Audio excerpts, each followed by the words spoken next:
Ladies and gentlemen, I'm Professor Evelyn Welsh. I'm the Vice Principal for Arts and Sciences here at King's College London, and it's my enormous pleasure and privilege to welcome you to this inaugural lecture from Professor Laura Gowing. Mind you, it's an inaugural, but she has been a professor for almost 3 years now, and many of you are in the room because you indeed have seen Laura profess her profession there. This is a wonderful audience, truly interdisciplinary, truly cross-London, and a testimony to Laura's immense talents, not just for historical research, but for friendship, networks, and connectivity. It is very appropriate that we have this inaugural lecture here close up and physical in the anatomy theatre because of the type of work that Laura has been involved in for so many years. She's worked on women in gender in England between 1500 and 1700, early modern social history, the history of crime, the history of London, and the history of the body, and women's work in early modern England. And her research uses legal records to examine the lives of women in early modern England and is concerned primarily with the history of sex, gender, language, and the body there. She got her undergraduate qualifications from Brasenose in Oxford, a BA in modern history, and then went on to get her PhD from Royal Holloway, University of London, moving quickly to be a British Academy postdoctoral research fellow, also at Royal Holloway, a piece of research that resulted in the outstanding Domestic Dangers, Women, Words and Sex in Early Modern London, Oxford University Press, which was winner of the Society for the Study of Early Modern Women Book Prize and was shortlisted for the Longman History Today Book of the Year Prize there. Many of you will know her other major publications. One of my favorites is Common Bodies, Women, Touch and Power in 17th Century England, published with Yale, and the winner of the Joan Kelly Memorial Prize of the American Historical Association.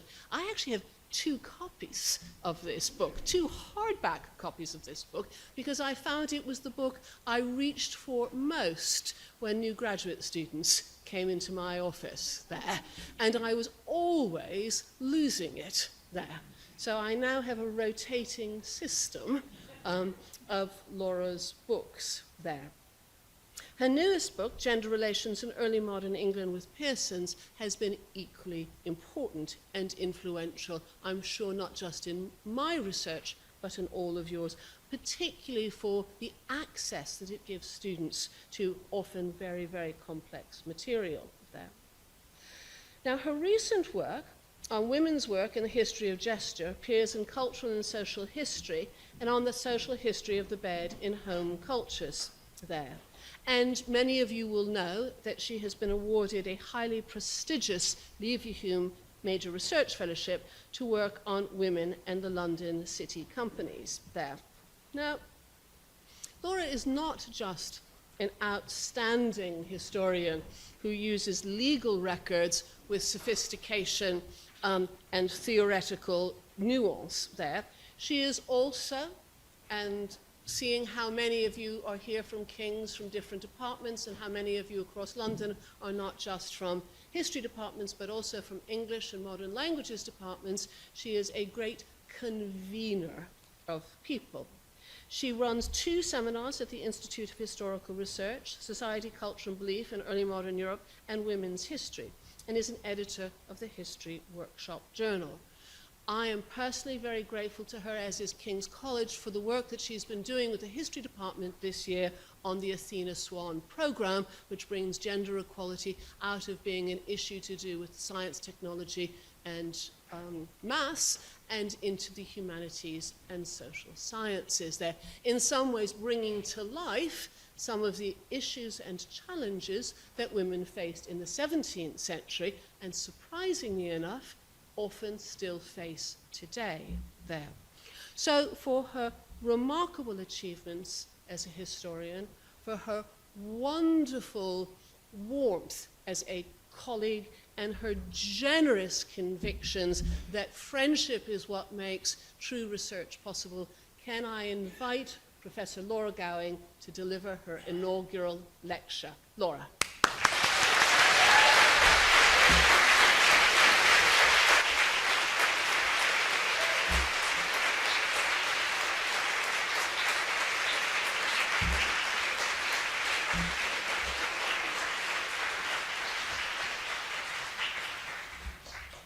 Thank you. Thank you, first of all, Evelyn, for that very generous introduction. And thank you all so much for coming.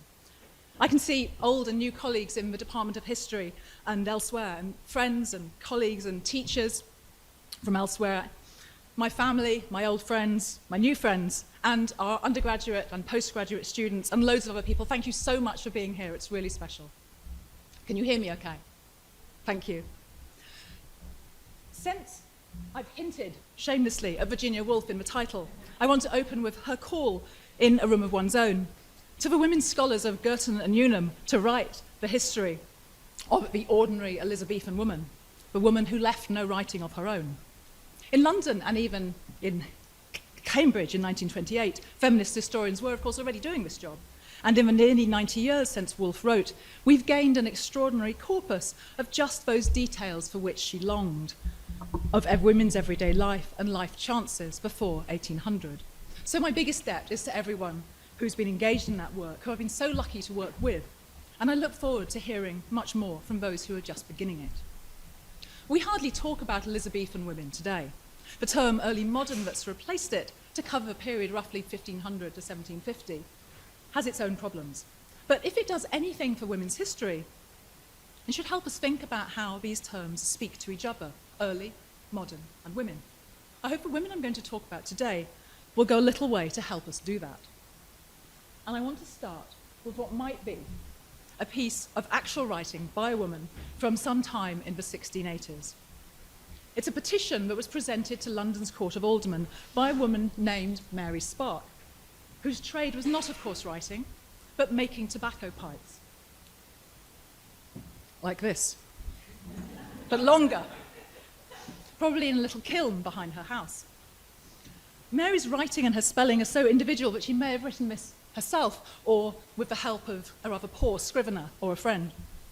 She pleads that your petitioner is the widow of Robert Spark, citizen and grocer of London, and being left in a mean condition, having herself and child to maintain, is very willing to work for bread for herself and poor fatherless child, but is denied the liberty by the masters of a company of tobacco pipe makers, of which trade she is one.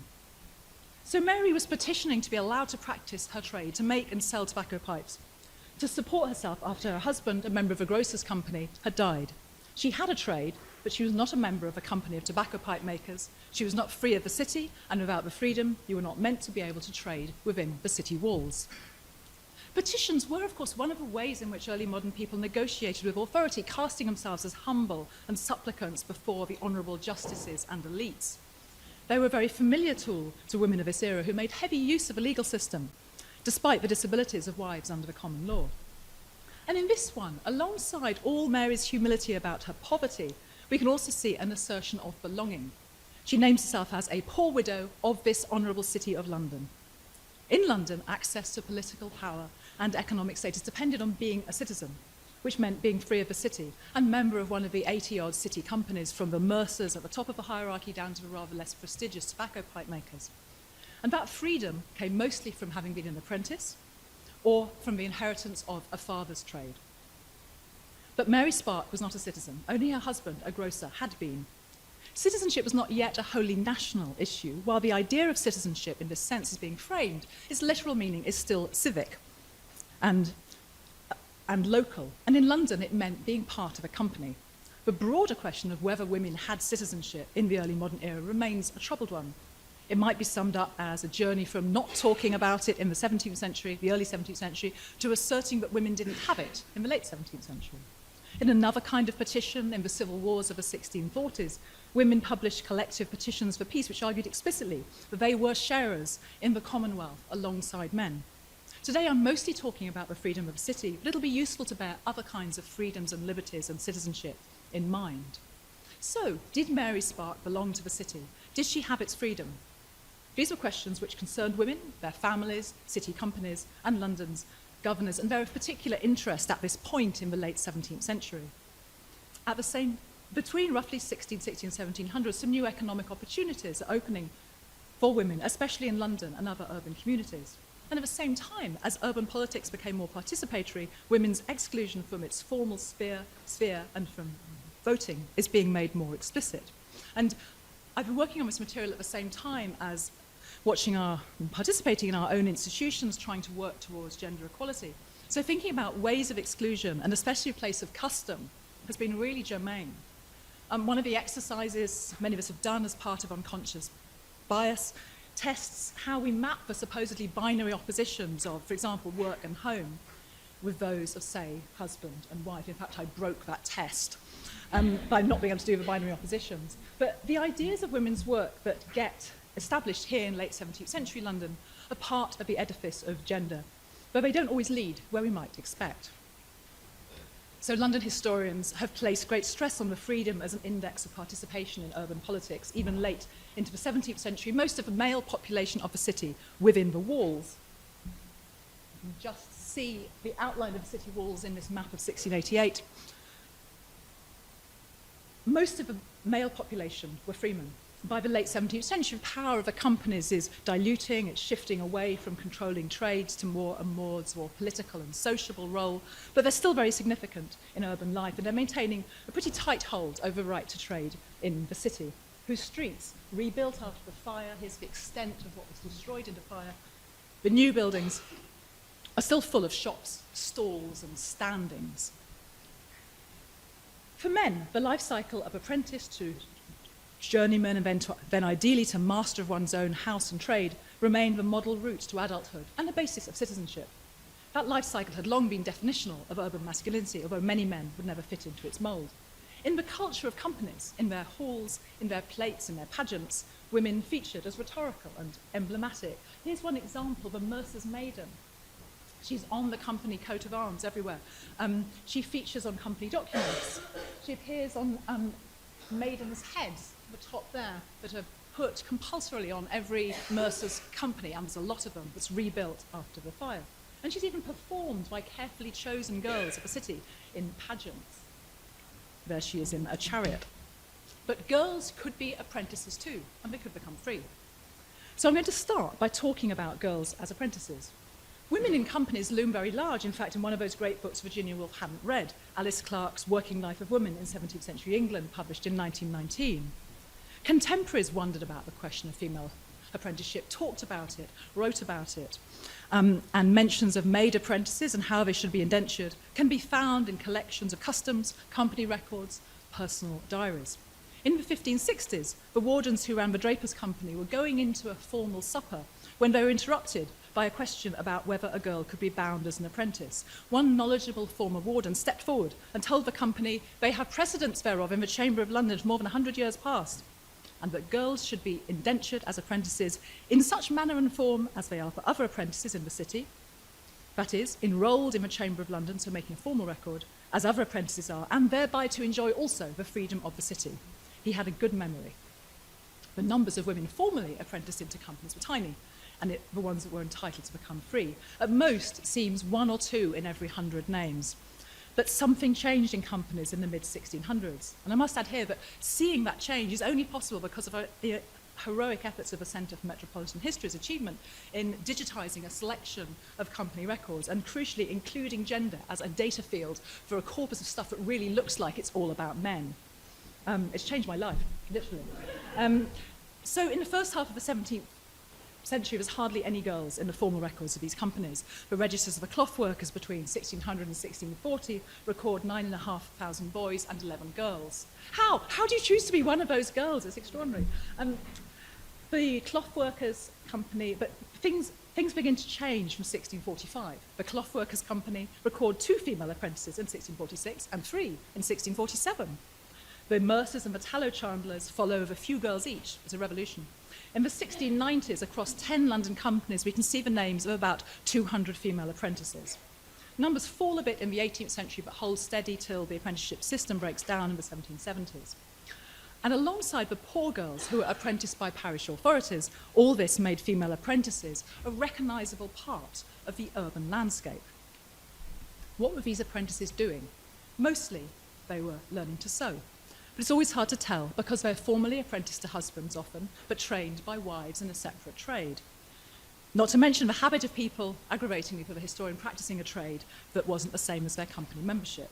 Occasionally there's a mention of another trade like making buttons, making children's coats, making pastry or cakes. Changes in women's clothes were one of the reasons behind the growth of women's sewing work in this period. Tailoring, we know, was traditionally a male craft, but looser garments could be made by women. Seamstresses were making an increasing range of clothes, breaking down the gendered boundaries of tailoring.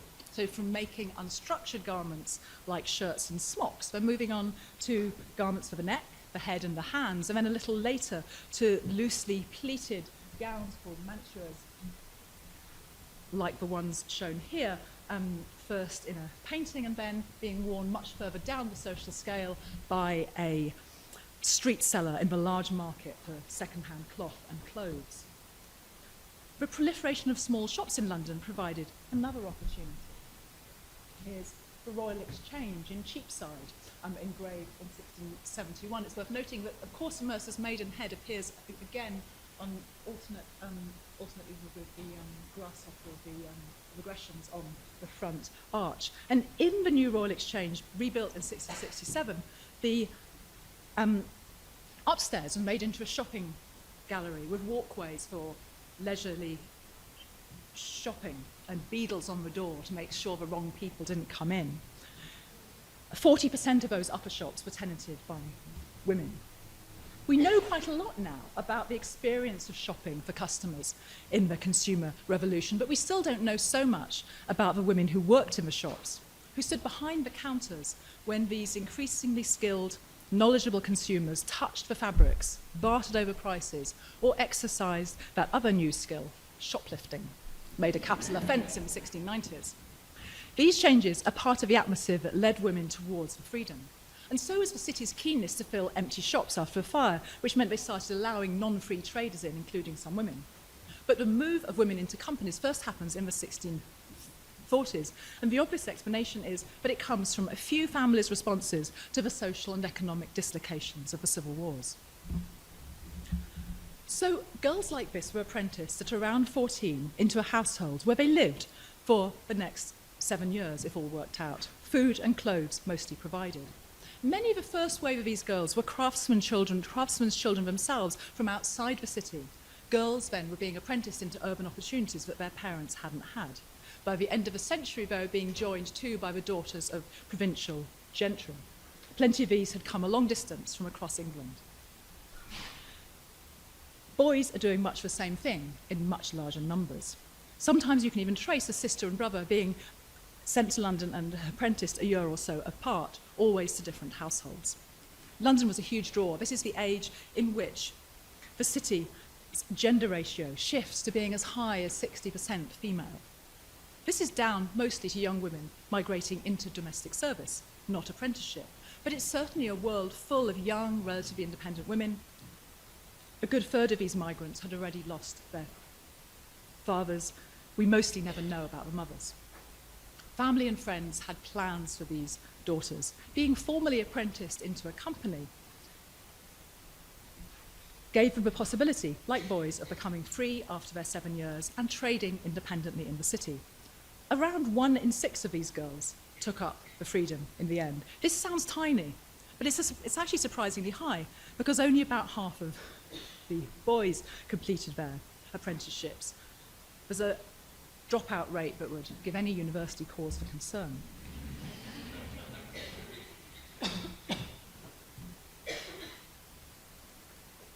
Theoretically then, this is a system which looks surprisingly open to girls and suggests that they can be apprenticed like boys, but doing different work. In practice, of course, things are more complicated. And we're going to see next how women's place in the freedom was defined. Alongside Mary Sparks' petition in the Alderman's Archive are a collection of other pleas, petitions from women who wanted the freedom themselves, but who weren't quite qualified. Why not? Rules of a freedom were essentially drawn from a much-referenced custom of London, but how that custom related to women is not only obscure, but of course very changeable. Petitions are one of the few things that shed light on the rules. By reading a lot of them, I think I figured out how it worked. Actually, I had a flow chart, but I've decided we're not going to be able to follow that through. They tell us about how plans might go wrong, and they give us a helpful sense of how household economies might work at a time of high mortality, frequent mobility, and economic crises, particularly in the 1690s. So Elizabeth Thomas presented a rather lovely petition describing how she had served a 7 years apprenticeship as a tailor to the draper Nicholas Westfield.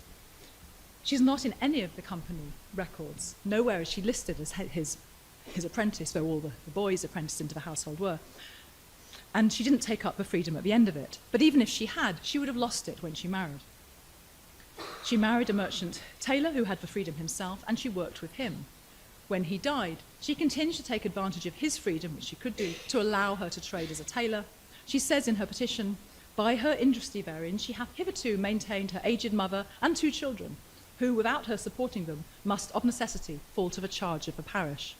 She went on doing so when she married again to Jenkin Thomas, but he, it seems, had failed to take up his own freedom, although he had been apprenticed to a cloth worker, and he'd then gone to Spain, leaving her to support the family. She had, she said, been often molested by the Chamberlain's officers for not having a freedom, or rather for her second husband's failure to do the paperwork. Other women had had apprenticeship contracts, but they'd lost their capacity to become free, sometimes through ignorance. Susanna Nolan, on this slide here of her petition, had been indentured to a cloth worker for 7 years, but she'd only served 6 years of it when her master let her go. In theory, she should have found a new master and been turned over. But, in her words, your petitioner being ignorant of the custom of this honourable city did not turn herself over for the remainder of her time. She brought her indentures to the court to prove her right to the freedom and requested to be allowed in on payment of a redemption fee. And here on the far side of the screen here is her own indenture pinned into the petition and kept in the archive. The petition is foolscap size, so the indenture, which is half of a pair, is very small, but it's a weighty little thing because it's on parchment. It's meant to last. Indentures like this are particular to London, where there were so many apprentices it was worth providing pre-printed forms. With the company coat of arms on them, often, they make personal contracts into civic documents with a lasting material power. Apprentices and masters kept them carefully. Occasionally, enraged apprentices ripped them up. They provide standard forms of words, so here are girls being apprenticed on exactly the same form as boys were, but not quite. Let's look at the indenture in more detail, if you can. What happens when you contract a girl into an institution organised around boys and men with their paperwork? Domestic servants never had printed contracts. Women's work doesn't usually leave this kind of record. You have to change the form. You can't contract a girl with a form that says he and his all the way through, so you alter it by crossing out the male forms and writing in every place the female forms. This form's about this size, so it's pretty fiddly work. In fact, at the top of this one, the clerk has actually rubbed it. He hasn't crossed out his, but he's rubbed it out, and he's changed him for her. And paradoxically, the way that the forms are printed on this parchment, which was made to last a long time, makes it quite easy to rub the print off. Parchment doesn't sink in. Ink doesn't sink into parchment in the same way as it sinks into paper, so they suddenly become quite temporary documents rather than permanent ones. There's a lot of these forms, all to fit girls, in the files of freedoms that the Chamberlains kept. Every time a clerk was faced with a document like this, he changed it to fit a girl. It's helpful to see them, I think, not just as documents, but as material objects. How they were altered and where they were kept were important for girls' lives and their chances. In the long history of interactions between print and writing, this is a moment where we see women being written into an institution, and the interplay between structures and subjectivity suggests the development of a kind of institutional selfhood. There's a similar thing going on in Sarah Stretton's apprenticeship to learn millinery in this picture. In this indenture, typically girls get apprenticed just to masters, but we know that in practice they worked with their wives. But in this document, both master and mistress are carefully written into the contract, and the mistress adds her signature at the bottom, very carefully writing, "and by Mary Thomas also." Paperwork matters. The printers of forms, very responsive always, also responded to the appearance of girls, and they started to provide pre-printed forms especially for them. So here is Dorothy Hughes. a brewer's daughter from Worcester, apprenticed in 1680, freed in 1689. In this form, every his has been replaced by a her in print, by the printer who've actually taken the letters off the print form and put in the other ones. And perhaps more suggestive still is another kind of alteration where the sex disappears completely, and that you get blank sex forms. Apprentices really could be boys or girls, apparently, from these forms. This one was specially made for the haberdashers' company. Do men use these blank sex forms? No, only women use forms that are open for the sex. There's quite a subtle market and marketing going on here around apprenticeship. Other forms do this too at the time. Girls signing up for indentures for servitude in Virginia and Barbados are given open forms with very similar wording. Given how easy it was to just alter a form with a pen, all this suggests that the form itself might matter, but as part of a material culture of company, and that the possibility of women's enrolment in companies, encouraged by family strategies to propel girls into the world of trade, was coming to feature in the world of freedom. Forms were becoming part of identity. The feminist theorist Teresa de Lauretis has described the feeling of being marked by gender imprinted when one fills in a form, chooses a category. Here, we might glimpse one of the foundations of a long story of inclusion and exclusion in paperwork. One of our mature students last year just described civil service employers' forms of the 1950s that were designed for men and had to be altered by hand for women workers. Most recently, the Royal Historical Society's gender report has asked history departments to think flexibly about the category of gender when we design forms and drop-down boxes. Filling in pre-printed forms was one of the innovations of a developing state, marking out names and identities. To print a form that left sex open and to put a company coat of arms on it conveyed a message that might momentarily include.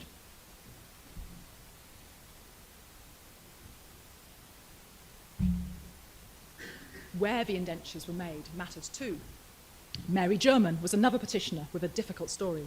She had signed her indentures in 1679 and served a 7-year apprentice with a haberdasher, but never taken the freedom. Years later, we don't know what happened in between, I never do. Years later, when she was in her 40s, she needed to work in the city, but she'd lost her indentures. In any case, they'd been made away from the company hall, which meant she didn't technically have the right to become free. Despite the 26 years that had elapsed since Mary Jermyn's original apprenticeship, 2 aldermen went off to find her original master and mistress and examine them, and they came back saying the reason she was bound by such foreign indentures was because she was a gentleman's daughter, and as her friends then said, should never want freedom.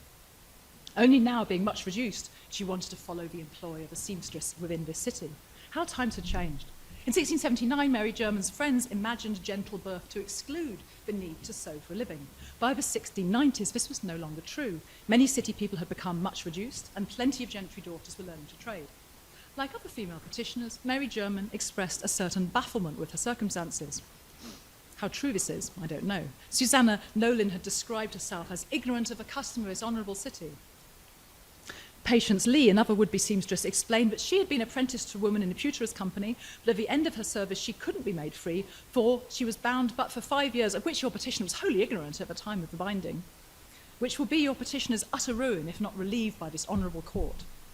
In fact, short contracts were common, and in other archival documents, witnesses say it was customary to bind women working at the Royal Exchange for only 5 years, rather than the 7, which was compulsory. Though deliberately, it seems, being given short-term contracts, limiting contracts, but kept them out of the freedom at the end of it. Sounding familiar, isn't it? But the other side of this story is that a short contract was actually a good one. In fact, it costs more for this reason. When you paid a premium at the beginning, if you had a short contract, you would pay more. The first few years of apprenticeship were the learning years. The second half was for grunt work for no reward, where the master or mistress got the free labour of a well-trained worker. A short contract released young women early for potential marriages, but it risked limiting them from working for themselves. There's clearly more than one version of the custom of London going around. Elsewhere in England, women displayed notable expertise in custom, steeped in law about the rights of widows or who got to sit in which pew. What did these migrants to London know about London's rules, and where did they learn it? Another frequently repeated phrase in petitions is frustrating for the eavesdropping historian. Women always describing being informed that they cannot be free. Who did the informing? In these patchy records that we have, apprentices often look isolated. Their parents are often untraceable, their friends are invisible. But amongst records of women who became free, there's a sign of something like an alternative genealogy of apprenticeship, Mothers couldn't pass on a freedom to their daughters as fathers could, but mistresses could train girls to become free, and those girls could take on their own apprentices, making a different kind of inheritance. Anne Flowerdew, who was apprenticed into the Weavers' Company in the 1670s, became free and stood at the head of at least 2 further generations of girls who became free themselves and took on their own apprentices. Frances Spilett, a wife in the Mercer's Company, trained at least 6 girls alongside her husband's apprentices, most of whom took the freedom themselves. Here's one of their loveliest indentures. The Mercers do a really good indenture. And there is Mercer's Maiden again. 20 years later, John Spilett, Frances's husband, named of this indenture as a master, noted appreciatively in his will that she, by God's blessing on her care and industry, had gotten the major part of my estate. There's clearly a wealth of expertise in these shops and workrooms. Several petitioners spoke of the friends and relations who had helped them set up a shop. Networks of patronage kept women's businesses afloat. Mistresses described helping their co-workers to find customers, while clients recommended the work of particular seamstresses amongst their friends. Sisters were sometimes apprenticed to the same woman. Lydia Calendrine was apprenticed to her own older sister, who had herself been trained by a seamstress in the Scriveners' Guild.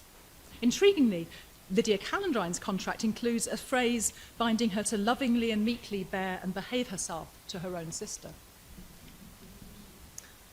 Women's authority also worked to exclude.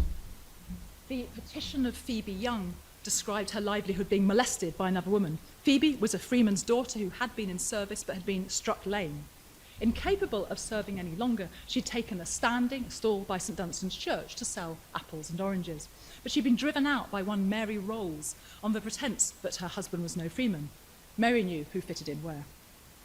Interesting on Phoebe's petition is the lone woman on the list of officials and parishioners who signed to the truth of her circumstances, Catherine Marshall at the very bottom. It's unusual to have a woman signing this list of respectable neighbours here, but not unknown. And also plain from Phoebe's petition is the blunt localism of reputation. Only that standing by St Dunstan's Church would do. She had the goodwill of the neighbourhood there.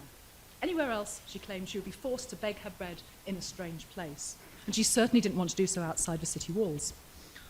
All this pleading drew on well-worn formulas, but the flow of women through the court, supplicating and explaining, added another dimension to their place in the institutions of the city.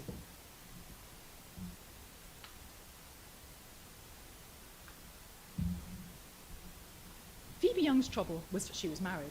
Had she been single, she could have become free through her father's right. Matrimony destroyed her patrimony.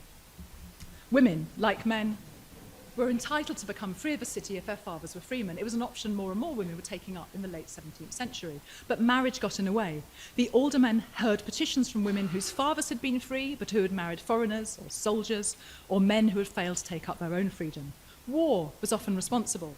Mary Moore explained that her husband had been apprenticed as a framework knitter, but the war with France from 1688 meant that the silk he needed was no longer available, and he betook himself to a seafaring life, where he died, leaving her with a small child. She had been bred a seamstress, but did not have the money to buy herself back into the freedom. Martha Pitt, stricken by poverty like so many others in the 1690s, had multiple claims to be free. Both her father and her first husband had had the freedom. But her second, not free husband let her down and left her widowed in a mean condition with one child. She pleaded that if she had the freedom, her friends would be able to help by putting her in some way to maintain herself and child. What we're seeing here in this document is the inside of her folded petition with copious notes written by the Chamberlain. This is all the Chamberlain's notes on how to deal with it. And down the side, his list of precedents of other women who'd gone through the same procedure. And particularly, he draws attention to Susan Kirby, whose petition is luckily also in the file. And going back to Susan Kirby's petition brings out another issue. She wanted to claim the freedom by patrimony too, but she was informed she cannot obtain it by her said father's copy, his indenture, for that she has changed her name by marriage. And this phrase, which other petitions use too, but I haven't seen in very many other places, suggests something a little surprising about how women might see marriage in relation to the freedom and its paperwork. It's as if it's the name more than the legal implications of coverture that gets in the way. Freedom documents were filed under surname. English women were unusual in Europe at this point in consistently changing their name after marriage.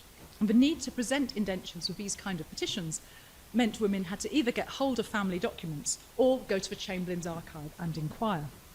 One found herself going even further back. Elizabeth Mullinox was a poverty-struck widow, one of the many suffering from the city's incapacity to pay out from the Orphans Fund.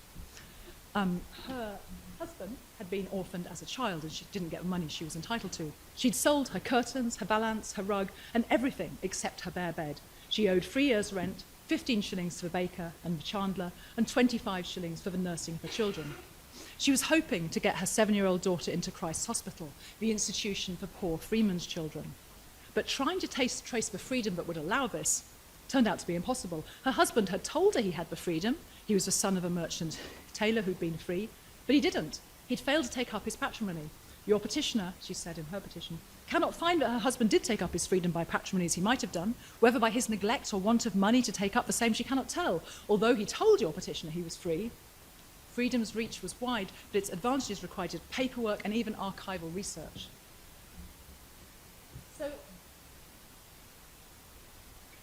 this is why I was thinking of a flowchart, because this makes getting the freedom something like a complicated chart of circumstances. Not for men. If you're a man, you complete an apprenticeship, or you take the freedom via patrimony, and you keep it.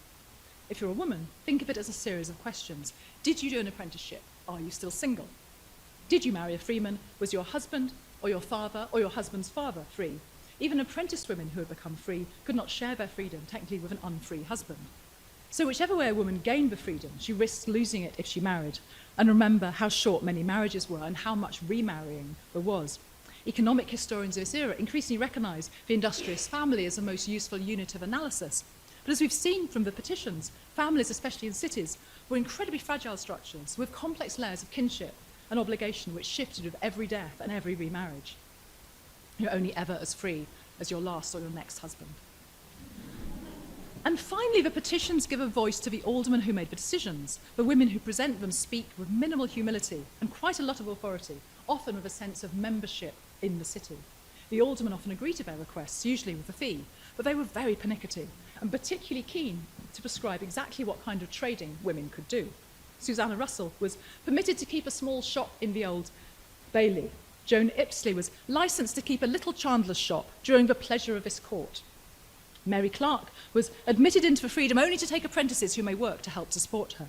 Sarah Pannier, the daughter of a freeman, wife of another freeman, but left indigent after marrying, foolishly, a Frenchman, who of course couldn't become free, was indulged to keep a small seamstress shop during her life. Sensibly, she then went on to find an apprenticeship for her own daughter. It was the court's officers then, rather than female petitioners, who persistently described women's workplaces as circumscribed and made access to the freedom sound difficult and exceptional. Weighing the poverty of the petitioner, she may be by the favour of this court licensed, they would say, or since it was the hand of God upon her. Those words are from a petition of Grace Tattersall, a seamstress whose apprentice in a cake shop was interrupted by illness. If the overwhelming impression here is of a system that obstructed women's progress through the rites of urban passage at every stage, we should keep in mind the potential securities of a single life, a route which up to 1/5 of women in this period were following. The very first indenture I found printed for a woman was used in 1679 for Anne Johncock, a miller's daughter from Kennington, who was apprenticed at 13. She served for 7 years, became free another 13 years later, lived the rest of her life in St Botolph about Bishopsgate, and died in 1729, leaving her estate to her 3 nieces. So the freedom of the city for women at once included and excluded, with exclusion revolving around the pivotal point of marriage. The centrality of marriage to perceptions of women's personhood can be seen most clearly in the pervasive metaphor of the woman as a stream joining her husband's river. In the Law's Resolution of Women's Rights, a summary of women's legal position, marriage is compared to a small brook joining the Thames. The poor rivulet loseth its name. It beareth no sway, it possesseth nothing. This idea of a married woman as fluid, as a stream, took on a particular aspect in relation to trading practices. Companies and guilds were essentially trying to restrict competition and free labour. Women as wives and daughters could be seen as a potential threat. And in the Weavers' Company in 1595, the writer Thomas Deloney had crafted a complaint to the stranger churches about the malpractices of the Dutch and French refugees. And amongst other complaints, it pitched on women's work as a central problem. The weavers were historically and consistently hostile to women at the looms. But the French, they complained, set women and maids at work. When these women became perfect in the occupation, they married men in other trades, and so bring that which should be our livings to be the maintenance of those that never deserved it. And these likewise increase an infinite number. Blaming women for enabling expertise to escape from guild control not only assumed that women teach craft skills, but also suggests they can't help it. Women are incapable of containing the secrets of the trade, and hence open the floodgates to a dangerous economy in which anyone can practice any kind of living. Companies were institutions of two clear others: foreigners, both immigrants and non-Londoners, and women. The restrictions on women's use of the freedom united both concerns. But company work might also lead women into other kinds of freedom. And in the last part of this lecture, I want to talk about the other meanings of freedom. The liberties that women took whilst learning to trade caused some trouble, and evidence of this comes from cases at the Mayor's Court in London which dealt with the breakdown of apprenticeship contracts. Here, we hear that some girls spent their money on superfluous things, others took hoods and scarves from their mistresses' shops to wear themselves. More than one talked wrong, with pride and insolence, with more confidence than was fitting, with saucy peremptory answers, giving 3 words for one. And in these clashes between authoritarian mistresses and saucy apprentices, we can also see some trace of a new regime of politeness that characterised late 17th century middling sort manners. Civility and meekness are meant to be the watchwords. But this was still a world in which authority was imbued with violence, and a mistress and a servant could be described as having some scuffle together. Several mistresses were prosecuted for assault of their apprenticeships, some for murder. And at court, the polarisation of the stories of mistress and apprentice exposes some of the unwritten expectations on either side. Christiana Hutchins, an apprentice near Bishopsgate in the 1670s, was apprenticed in a barber surgeon's household to learn to sew. On the one hand, the court heard about a young girl being beaten by her mistress, a head cut with a stick, her master knocking her down and kicking and pinching her until her friends rescued her. This was a story told by another girl working in the house. On the other hand, the other set of witnesses described a mistress whose apprentice would do nothing but neglect and spoil her work, and when given the mildest pat of the hand, would fall down and cry out murder, causing a great tumult about the door. She'd lie on the ground, refusing to get up until her crossfit was over, and so disparaging and damaging her mistress's reputation in the neighbourhood. And these last details came in a testimony from Dorothy Bowyer, aged 25, who had lodged in the same house. Dorothy was a bodice maker. This is the kind of thing that she may have made. The garment that structures a female body with boning incorporating into it before the mantua. She observed good food going into the house for the servants. She knew Christiana's mistress was a very industrious woman, and one that takes a great deal of pain in the world for a livelihood, and the like care and pains to teach and instruct her apprentice.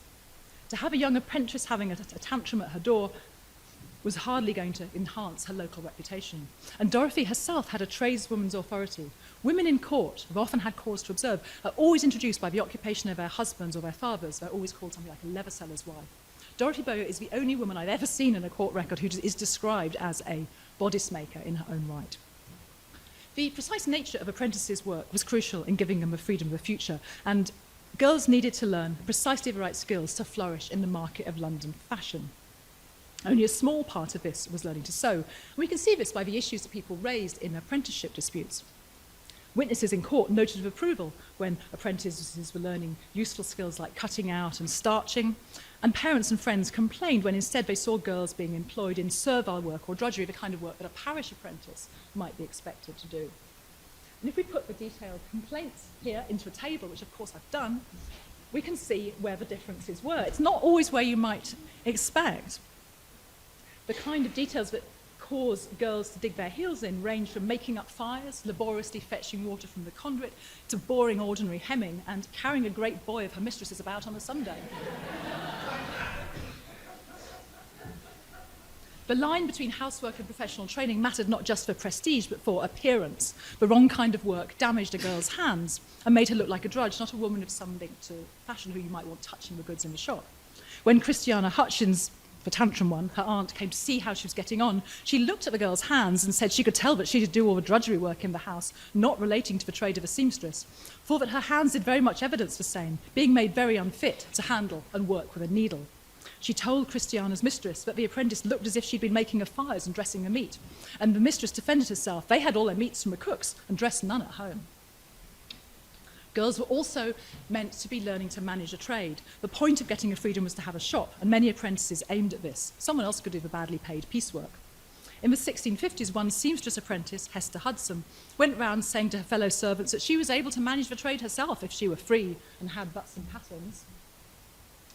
Free, for her, meant both free of service and drudgery, and free of the city. Frances Carey's apprentice complained of too much liberty, of being left alone in the shop without being properly instructed in how to sell the wares. But fellow shopkeepers argued that Frances was generously encouraging her independence, giving her liberty to sell in the shop, sometimes by herself, for the better encouraging and entrusting her in her art. Now, for the suffrage campaigners of the late 19th and early 20th centuries, the idea of free women had great appeal because of its relationship to voting. In 1894, Charlotte Carmichael Stokes' book, British Free Women, Their Historical Privilege, considered together guilds, borough customs, and tax paying under the rubric free woman. For her, it was a word more definite than any other, comprehending a piecemeal world of female entitlement that laid the basis for the vote. For Stokes, the mid-17th century was a moment of betrayal when in 1644 Sir Edward Coke defined all women as incapable of voting in parliamentary contests, despite recent precedents to the contrary. Bear in mind, voting itself is incredibly infrequent anyway, so we're seeing the development of the practice at the same time as the exclusion of women. Now, we may not agree with Stokes' lost world of female liberties, but we can see the institutionalisation of restrictions based on femaleness through the late 17th century, a process to which the liberties of free women in London play a counterpoint. Did freedom have a wider meaning for women at this point? Mostly for women it meant free to marry or free from marriage. In some contexts, as for Mary Astle in relation to marriage, it meant not being enslaved. When the singers of a ballad of 1683 told the cautionary tale of George the Glover's love affair with Grace the bone lace maker, they concluded with a warning that you fair maids that have your freedom and your heart can call your own still. The bone lace maker had certainly lost the freedom of her heart and her maidenhood, but she'd also lost her chance of a city freedom. It seems worth imagining that the capacity to hold the freedom of a city could be one feature of female selfhood in the late 17th century. In London, the term citizen, with all the implications of the urban political citizenship that went along with company membership, was mostly applied to men, but not entirely. Women who were free sometimes described themselves as citizen, though they never enjoyed the political capacities of that term. Their relationship to both the freedom and to companies was transitory and episodic. It had to be renegotiated, often through a different company, at marriage, widowhood, and remarriage. The girls of late 17th century companies prompted a reworking of custom, convention, and paperwork to fit them into the framework of the city. Companies and cities opened the door wide enough to welcome investments by gentry, middling sort, and artisan families in apprenticeships, whilst keeping a tight rein on the implications of women becoming free. Paradoxically, the barriers to full citizenship and the impediments to being free encouraged at least some debate. Someone went around informing women what they weren't entitled to. Some knowledge circulated about how to pursue a freedom through the maze of rules, and how to present yourself at the alderman's court, or how to search for your document in the Chamberlain's archive. By the late 18th century, historians have argued the idea of woman was becoming more rigidly defined through a tighter range of gender codes and a clearer exclusion from the public and political. But women's history always involves confronting the changing category of woman with the confounding practices of the people who are so categorized. 17th century women were also investing, trading, and arguing for better female education. Having the freedom gave women's work a public side, another manifestation of the occupational identity that's been so hard to trace, which is not to say that the needle trades were necessarily anyway liberating or status enhancing. To have middling sort women signing indentures into companies and all sorts of women negotiating with the alderman for freedoms in their own name kept open a door to public life and civic participation. And of course, alongside this runs the discriminatory force of sexualization and silencing and abusive words. In William Bohan's comprehensive book of London Customs, 2 pages on the freedoms of women traders are immediately followed by a description of all the ways a woman can be called a whore and how she can sue for it. And by his own account, Samuel Pepys seems to have been barely capable of passing the shops in Westminster Hall without propositioning the stallholders. To conclude, like every archive, these ones offer only a series of fragments. Women's historians often say we read archival sources against the grain. We're always asking different questions to clerks or justices or institutions, reading between the lines for hidden stories, tacit assumptions. If we don't end up with the full picture that Virginia Woolf longed for, the gaps and the disjunctures give us instead some sense of a push and pull of historical change, the possibilities that are offered and lost on an individual and a collective basis.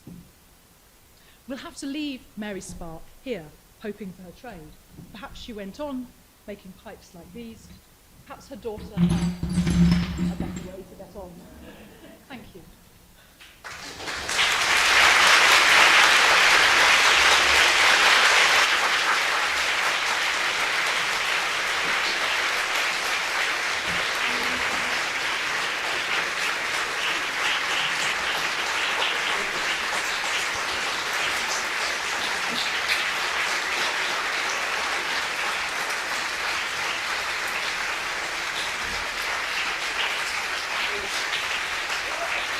Hold on.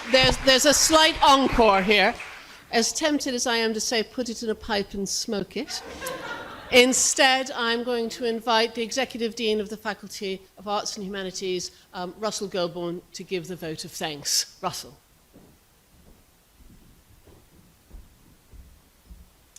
It gives me great pleasure to propose a vote of thanks on your behalf to Professor Laura Gowing for that fantastic, marvellous lecture. Thank you very much indeed, Laura.